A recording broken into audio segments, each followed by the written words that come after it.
இனி தீபம் ஏத்த கூடாது, ஏத்த முடியாது அப்படின்னு அடுத்தடுத்து 3 கடிதங்கள் வெளிவந்திருக்கு. மதுரையினுடைய உயர்நீதிமன்ற நீதிபதி ஜி.ஆர். சுவாமிநாதனுக்கு எதிராக அவர் போட்ட உத்தரவை நிராகரிக்கும் வகையில் இந்த 3 கடிதங்கள் இன்னைக்கு அதிரடியா வெளிவந்திருக்கு. இந்த வழக்கை விசாரிக்க வேண்டிய ஜி.ஆர். சுவாமிநாதன் இதை விசாரிக்காம 9ஆம் தேதி ஒத்தி வச்சிட்டு பின்வாங்கி இருக்கிறார். இது மட்டும் இல்லாமல் தமிழ்நாடு அரசு இன்னைக்கு உச்ச நீதிமன்றத்துக்கு போயிருக்காங்க. உச்ச நீதிமன்றத்தில் இன்னைக்கு என்ன விவாதம் நடந்துச்சு, யார் இந்த அடுத்தடுத்த கடிதங்களை வெளியிட்டாங்க, இந்த கடிதத்துக்கும் ஜி.ஆர். சுவாமிநாதனுடைய தீர்ப்புக்கும் என்ன தொடர்பு, ஏன் தீபம் ஏத்த முடியாது? வணக்கம், இது வராஸ் வியூ. நான் உங்கள் சத்யராஜ். உயர்நீதிமன்ற நீதிபதி ஜி.ஆர். சுவாமிநாதனுடைய உத்தரவின் அடிப்படையில் மதுரை திருப்பரங்குன்றத்தில் தர்கா இருக்கிற இடத்துல தீபம் ஏத்தணும் அப்படின்னு பல முயற்சிகளை இந்த பாஜக ஆர்எஸ்எஸ் காரங்க பண்ணாங்க.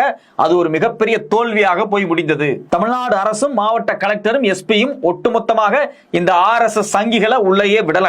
கோர்ட் சொன்னதுக்கு பிறகும் தமிழ்நாடு அரசு அங்க தீபம் ஏத்த விட மாட்டேங்குதா அப்படின்னு சொல்லி இந்த உத்தரவை பிறப்பித்த, இந்த தீர்ப்பை கொடுத்த ஹைகோர்ட் நீதிபதி ஜி.ஆர். சுவாமிநாதன் அவர்கள் நீதிமன்ற அவமதிப்பு வழக்கு வேற அவர் போட்டிருந்தாரு.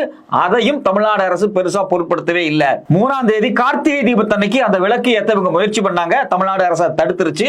நேத்துக்கு பாத்தீங்க அப்படின்னா திரும்பவும் இதே நீதிபதி ஜி.ஆர். சுவாமிநாதன் அவர்கள் அதே ஆர்எஸ்எஸ் இந்துத்துவா இந்து முன்னணி கும்பலை வச்சுட்டு எப்படியாவது போய் தீபத்தை ஏற்ற சொல்லி அவங்களுக்கு இந்த தீர்ப்பு கொடுத்தாரு, உத்தரவு கொடுத்தாரு. நைட்டு 10 மணிக்குள்ள நீங்க ஏத்தணும் அப்படின்னாரு. அதுவும் நேற்று தோல்வி அடைந்து விட்டது. முதல் நாள் தீபம் ஏற்ற முயற்சி பண்ணும்போது கோயில் நிர்வாகமோ இல்ல பட்டர்களோ இல்ல அர்ச்சகர்களோ அமைதியா இருந்தாங்க. நேற்றுக்கு திரும்பவும் முயற்சி பண்ண உடனே கோயில் சார்பாக இன்னைக்கு 3 கடிதங்கள் வெளிவந்திருக்கு. இந்த கடிதங்களை வெளியிட்டு இருக்கிறது யாருன்னு பாத்தீங்கன்னா பட்டர்கள். அதாவது இது மாதிரியான முருகன் கோயில ஆகம விதிப்படி நிர்வகிக்கக்கூடிய பட்டர்களா இருக்கட்டும் இல்ல சிவாச்சாரியர்களா இருக்கட்டும், இவங்க காலங்காலமா இருக்கக்கூடிய நடைமுறைக்கு நேர் எதிராக இந்த இந்துத்துவ கும்பல் செயல்படுறாங்க அப்படிங்கிறதுக்காக 3 கடிதத்தை வெளியிட்டு இருக்காங்க. அதுல முதல் கடிதத்துல பாத்தீங்க அப்படின்னா அருள்மிகு ஆண்டவர் சுப்பிரமணிய சுவாமி திருக்கோயில் துணை ஆணையர் நிர்வாக அதிகாரிகள் அவர்களுக்கு திருக்கோயில் ஸ்தானிக பட்டர் எழுதி கொண்டது. ஸ்தானிக பட்டர் யாருக்கு எழுதுறாங்க? கோயிலுடைய ஆணையர், அறநிலைத்துறை ஆணையருக்கு எழுதுறாங்க.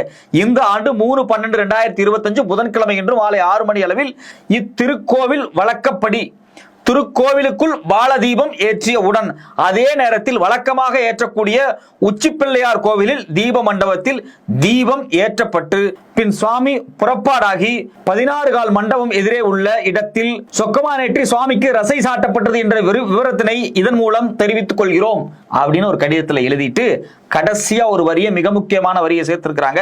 அது என்ன அப்படின்னா, மற்ற நாட்களில் மலை மீது தீபம் ஏற்றும் வழக்கம் இல்லை என்பதை தெரிவித்துக் கொள்கிறோம் அப்படிங்கிறாங்க. வழக்கமா கார்த்திகை தீபத்தன்னைக்கு தீபம் ஏற்றுவாங்க. அந்த 16 கால் மண்டபத்துல காலங்காலமாக தொன்று தொட்டு எங்கு தீபம் ஏற்றப்பட்டதோ அங்கே 3ஆம் தேதியே நாங்க தீபத்தை ஏத்திட்டோம் அப்படின்னாங்க. நம்ம எல்லாருமே பார்த்தோம். எல்லா டிவி சேனலும் திருப்பரங்குன்றம் மலை மேல இருக்கக்கூடிய உச்சி பிள்ளையார் கோயில் பக்கத்தில் இருக்கக்கூடிய அந்த தீப மண்டபத்துல தீபம் ஏத்துனதை நம்ம பார்த்தோம். ஆனா அங்க மட்டும் ஏத்துனா பத்தாது. மலை மேல இருக்கக்கூடிய தர்கா, முஸ்லிம்களுக்கு சொந்தமான தர்கா, 1923லயே நீதிமன்றத்தில் என்ன உத்தரவு வந்திருக்கு அப்படின்னா, இந்த திருப்பரங்குன்றம் மலை மேல இருக்கக்கூடிய அந்த முஸ்லிம்களுக்கு சொந்தமான அந்த தர்கா இருக்கு பாத்தீங்களா, அந்த பகுதி நிலம் அவங்களுக்கு சொந்தமானது, மீதி மலை முழுக்க இந்துக்களுக்கு சொந்தமானது அப்படின்னு ஏற்கனவே தீர்ப்பு கொடுக்கப்பட்டிருக்கு. அந்த தீர்ப்பின் அடிப்படையில் பாத்தீங்க அப்படின்னா தர்கா பக்கத்தில் இருக்கக்கூடிய ஒரு தூண், அது ஒரு அளவை கல்.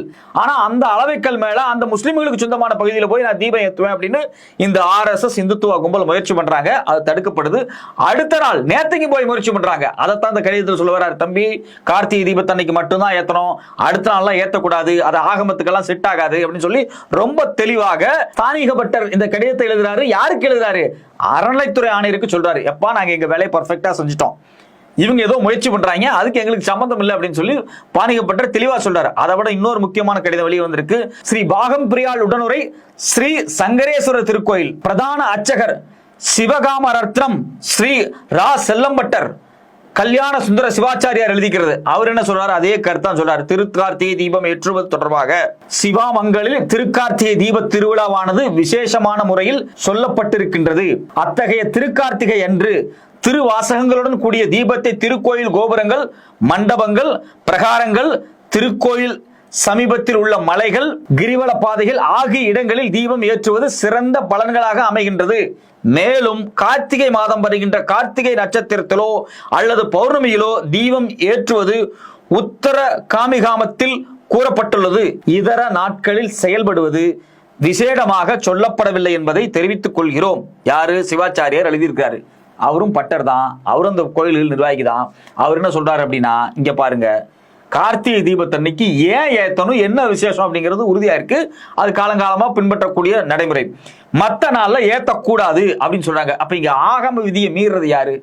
ஆகம விதி அப்படிங்கிறாங்கல்ல இந்த ஆர்எஸ்எஸ் காரங்க, இவங்க தான் நேத்தையில இருந்து இந்த ஆகம விதியை தூக்கி போட்டு அவங்க இஷ்டத்துக்கு செயல்படுறாங்க. இத்தோட நிக்கல, இன்னொரு கடிதம் வந்திருக்கு. சிவாச்சாரியர் கே பிச்சை குருக்கள் எழுதியிருக்காரு. அவர் என்ன எழுதியிருக்காரு? சிவாகமங்களில் கூறியபடி திருக்கார்த்திகை தினத்தன்று திருக்கோயிலில் தீபமேற்றி வழிபடுவதுதான் வழக்கம் என்பதையும், இதர நாட்களில் இவ்வழிபாடு செய்வது வழக்கத்திற்கு மாறானது என்பதையும் தெரிவித்துக் கொள்கிறோம். எல்லாரும் ரொம்ப தெளிவா இருக்காங்க. கோயில் நிர்வாகம், கோயில் பூசாரிகள், பட்டர்கள், சிவாச்சாரியார்கள் எல்லாரும் கார்த்திகை தீபத்தன்னைக்கு மட்டும்தான் தீபம் ஏத்தணும். அந்த அன்னைக்கு தீபம் ஏத்தியாச்சு, மற்ற நாள்ல தீபம் ஏத்தக்கூடாது. கார்த்திகை தீபத்துக்கு ஒரு நாளைக்கு முன்னாடி 24 மணி நேரத்துக்கு முன்னாடி திட்டமிட்டு மதுரை உயர்நீதிமன்றத்தில் ஜி.ஆர். சுவாமிநாதன் அவர்கள் தீபம் அங்க மசூதி இருக்கக்கூடிய இடம், அதாவது தர்கா இருக்கக்கூடிய இடத்துல கொண்டு ஏத்துங்க அப்படின்னு உத்தரவிடுறாரு. அதையும் அவர் 24 மணி நேரத்துக்கு முன்னாடி அந்த உத்தரவு கொடுக்குறாரு.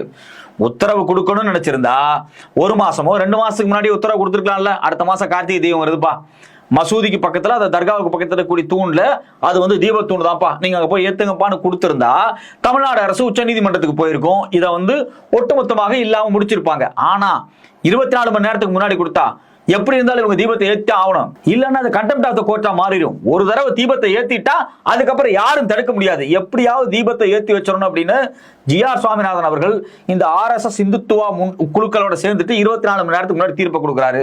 தமிழ்நாடு அரசாங்கம் நீங்க 24 மணி நேரத்துக்கு முன்னாடி கொடுத்தாலும் சரி, அரை மணி நேரத்துக்கு முன்னாடி கொடுத்தாலும் சரி, காலங்காலமாக ஆகம விதிப்படி என்ன நடைமுறைகள் இருக்குதோ அதைத்தான் நாங்க செய்வோம். உங்களுக்கு இஷ்டத்துக்கு, யாரு இந்த ஆர்எஸ்எஸ் இந்துத்துவா கும்பல் இருக்கு பாத்தீங்களா, இவங்க இஷ்டத்துக்கெல்லாம் நாங்க செயல்பட முடியாது அப்படின்னு நேரடியாக உள்ள வர இருந்த ஆர்எஸ்எஸ் குண்டர்களை தடுத்து நிறுத்திட்டாங்க.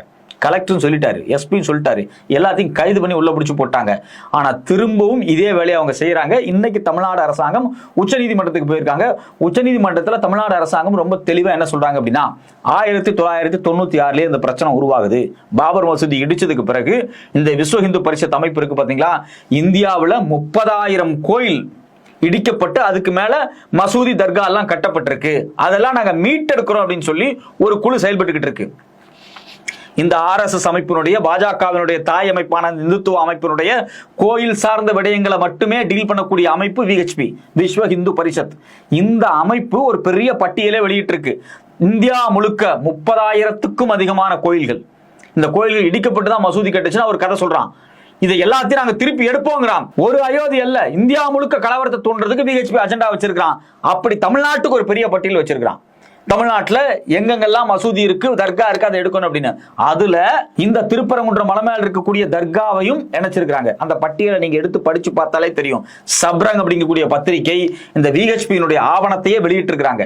இது குறித்து நான் ஏற்கனவே 2-3 வீடியோவே பேசியிருக்கிறேன். சோ அப்ப அவ்வளவு ஆதாரங்கள் இருக்கு. விஹெச்பி ஆர்எஸ்எஸ் அமைப்பு மேல இருந்து உத்தரவிடப்பட்டிருக்கு. எங்க நாக்பூர்ல இருந்து உத்தரவிடுதல் அடிப்படையில இந்த ஜி.ஆர். சுவாமிநாதன் அவங்களுக்கு ஏத்த மாதிரியான ஒரு தீர்ப்பு கொடுத்துட்டு அங்க ஒரு மிகப்பெரிய கலவரத்தை ஏற்படுத்த முயற்சி பண்றாங்க.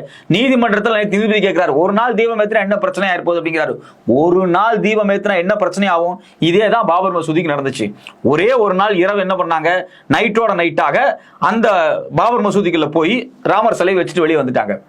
ஒரு நாள் எங்களை சாமி கும்பிட விட்டா உங்களுக்கு என்ன பிரச்சனை அப்படின்னு தான் சொன்னாங்க. கடைசியில் மசூதியை எல்லாம் பண்ணிட்டாங்க. இந்தியா முழுக்க கலவரம் நடந்துச்சு.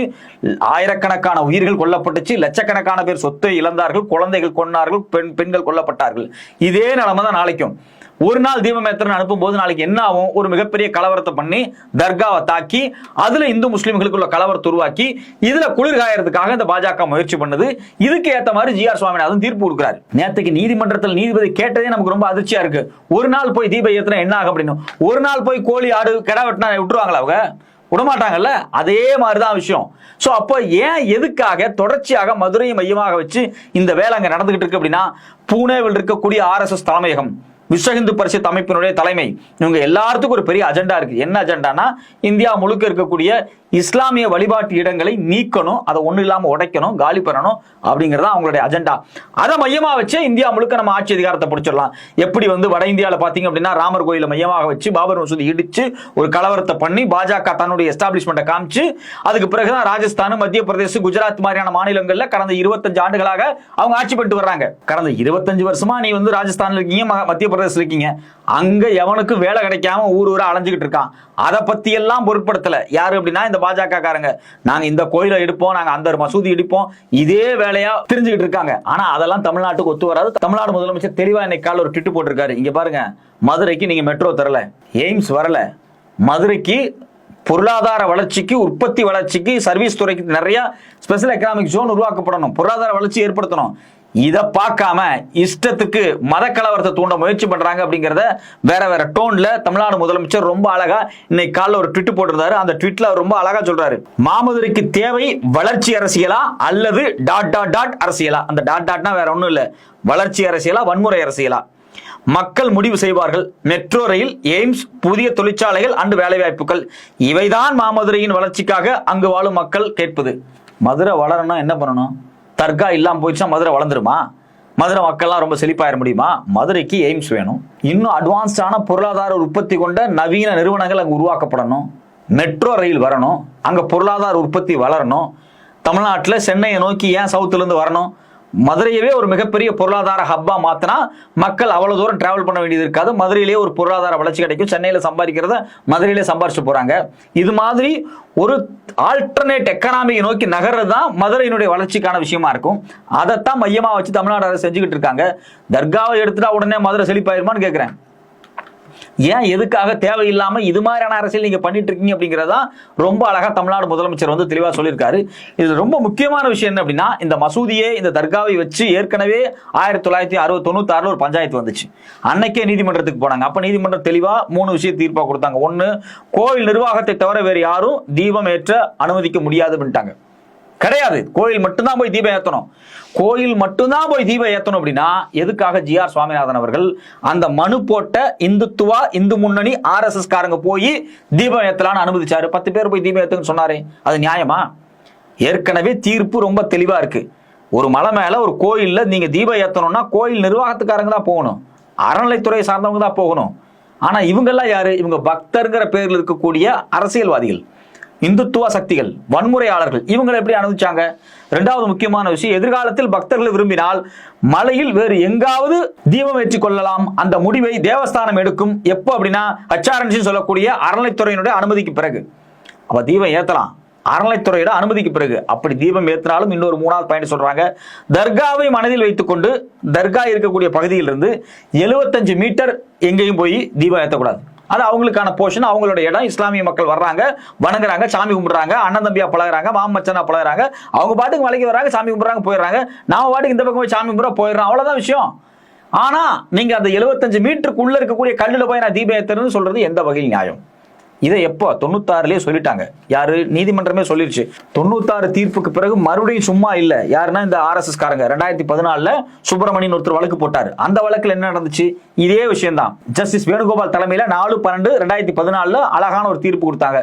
மனுதாரர் சொல்றாரு, அங்க தர்கா பக்கத்தில் இருக்கக்கூடிய அந்த தூண் வந்து தீபத்தூண் அப்படிங்கிறாரு. ஆனா அதுக்கு எந்த ஆதாரத்தையுமே கொடுக்கலையே. ஆதாரத்தை கொடுத்தாத்தானே நம்ம வந்து வாதாட முடியும், அவங்களுக்கு ஏத்த விஷயத்துல உண்மையா இருந்தா உத்தரவு போட முடியும், தீர்ப்பு கொடுக்க முடியும். அவர் எதுவுமே கொடுக்கலையே அப்படின்னு சொல்லி அந்த வழக்கை தள்ளுபடி பண்ணிடுறாங்க. இன்னும் சும்மா இல்ல, மறுபடியும் RSS காரர் 2017 திருப்பி வழக்கு போடுறான். 7/12/2017 திருப்பும் ஒரு தீர்ப்பு சொல்றாங்க. யார் சொல்றது? ஜஸ்டிஸ் கல்யாண சுந்தரம், ஜஸ்டிஸ் பவானி ரொம்ப தெளிவா சொல்றாங்க. there is no reason why such peace and tranquility maintained by both communities should be disturbed. அமைதியும் நல்லிணக்கம் ஏற்கனவே அங்க இருக்கு ரெண்டு மக்களுக்கு மத்தியில, அதை ஏன் கெடுக்கணும் அப்படின்னு தெளிவா மண்டையில உரைக்கிற மாதிரி RSS காரனுக்கு அவங்க கேட்கிறாங்க 2 நீதிபதிகள். அப்ப ஏற்கனவே ஒரு நீதிபதி தீர்ப்பு கொடுத்திருக்காரு, மறுபடியும் 2 நீதிபதி தீர்ப்பு கொடுத்திருக்காங்க. அதையும் தாண்டி ஜிஆர் சுவாமிநாதன் ஒரு நீதிபதி எப்படி தீர்ப்பு கொடுக்கலாம்? இதுதான் தமிழ்நாடு அரசு வைக்கக்கூடிய வாதம். 2 நீதிபதி கொடுத்த தீர்ப்பு மறுக்கணும்னா 3 நீதிபதிகளுடைய அமர்வு தான் உட்காரணும், இல்ல 5 நீதிபதிகளுடைய அமர்வு உட்காரணும். அது இல்ல உச்ச நீதிமன்றம் முடிவு பண்ணணும். 2 நீதிபதி உயர் நீதிமன்றத்துல தீர்ப்பு கொடுத்ததுக்கு பிறகு ஒரு நீதிபதி திடீர்னு வந்து உட்கார்ந்து அந்த தீர்ப்பையே நான் மாத்துவேன் அப்படின்னா இந்தியாவில் எந்த தீர்ப்பை யாரு வேணாலும் மாத்தலாம் அப்படின்னு அர்த்தம். அப்ப நீதித்துறைக்குன்னு ஒரு கட்டுப்பாடு இருக்குல்ல, ஒரு ப்ரொசீஜர் இருக்குல்ல, ஒரு ஃபார்மேட் இருக்குல்ல, அதை ஃபாலோ பண்ணிருக்கணும்ல. ஏன் ஜிஆர் சுவாமிநாதன் அந்த 2 பேர் நீதிபதிகள் கொடுத்த தீர்ப்பு மதிக்கல அப்படிங்கறதா எல்லாருடைய கேள்வியும். இதை மையமாக வச்சுதான் இன்னைக்கு உச்ச நீதிமன்றத்தில் விவாதமே நடந்திருக்கு. பொறுத்திருந்து பார்ப்போம் உச்சநீதிமன்றம் இது குறித்து என்ன தீர்ப்பு கொடுக்க போறாங்க அப்படின்னு. அது மட்டும் இல்லாமல் ஜிஆர் சுவாமிநாதன் வந்து நீதிமன்ற அவமதிப்பு வழக்கெல்லாம் போட்டார் இல்லையா, தமிழ்நாடு அரசு கிட்ட இருந்து, கோயில் நிர்வாகத்திட்ட இருந்து அறிக்கை எல்லாம் கேட்டார் இல்லையா, அந்த விசாரணையும் வர 9ஆம் தேதி வரப்போகுது. என்ன நடக்க போகுதுன்னு பொறுத்திருந்து பார்ப்போம்.